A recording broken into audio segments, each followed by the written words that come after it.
Hi, I'm Sean, and here's a quick audio implementation reel made with Unreal and Wwise. For this project, I grabbed the modular Asian medieval city environment from the Epic Marketplace. I absolutely love the Japanese aesthetic, high quality meshes, lighting, and the overall look and feel of this environment, so I decided to design an ambience for it, adding sound and making it come alive.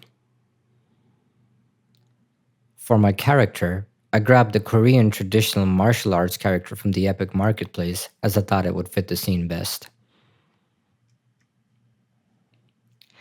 I started by creating an animation blueprint to set up the animation states and transitions between them. This was done by creating an animation state machine in the anim graph.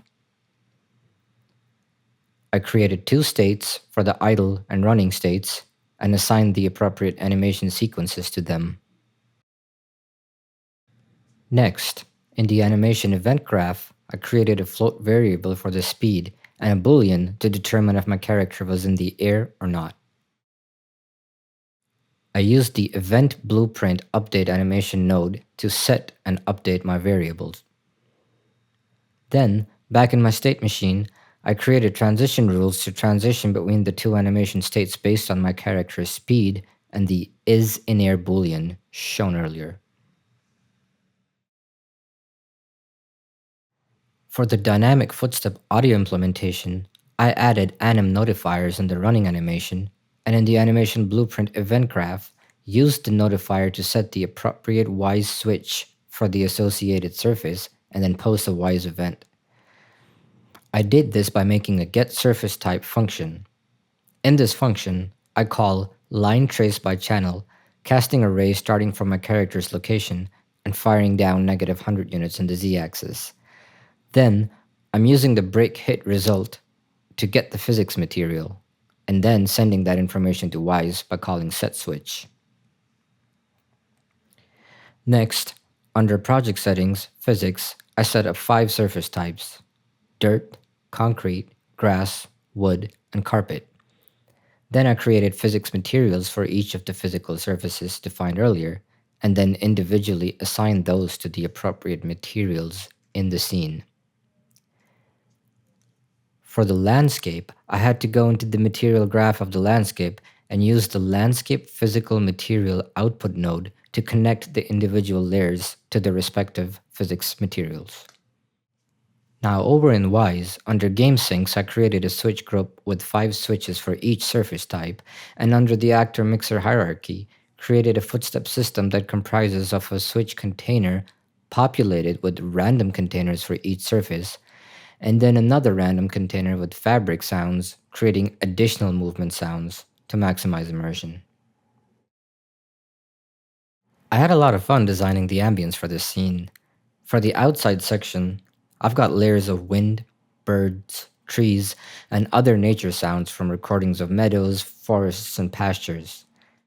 The inside section has more street recordings, distant marketplace chatter, Zen temple recordings, bells, gongs, and chimes to give it more of a cultural or spiritual presence.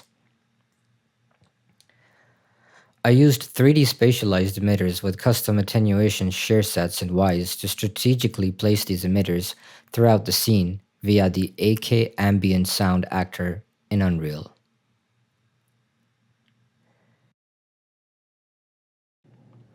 The sources for the sounds included Pixabay, Zapsplat, SoundSnap, and some of my own recordings from a visit to a local Zen monastery, where I met a gong master who allowed me to record some of their gongs, chimes, and other instruments.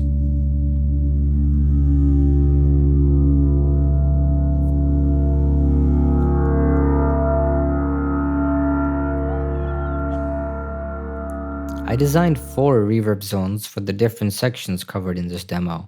I used auxiliary buses in Wwise with the Roomverb plugin.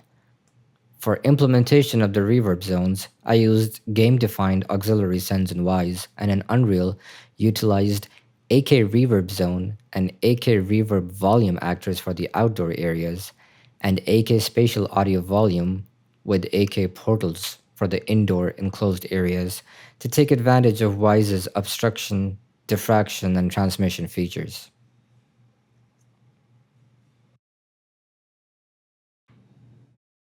While working on this project, I noticed an issue with the attenuation.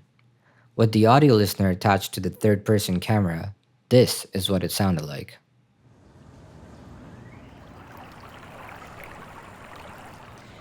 Attaching the audio listener to the character's head instead of the third person camera fixed the attenuation problem, but then the rotation sounded off. To overcome this, I ended up using the set audio listener override function, getting the location from a reference scene component positioned at my character's ear's position while using the rotation data from the third person camera. This approach allowed me to get the best of both worlds. I'll end with some gameplay footage. Thank you for watching.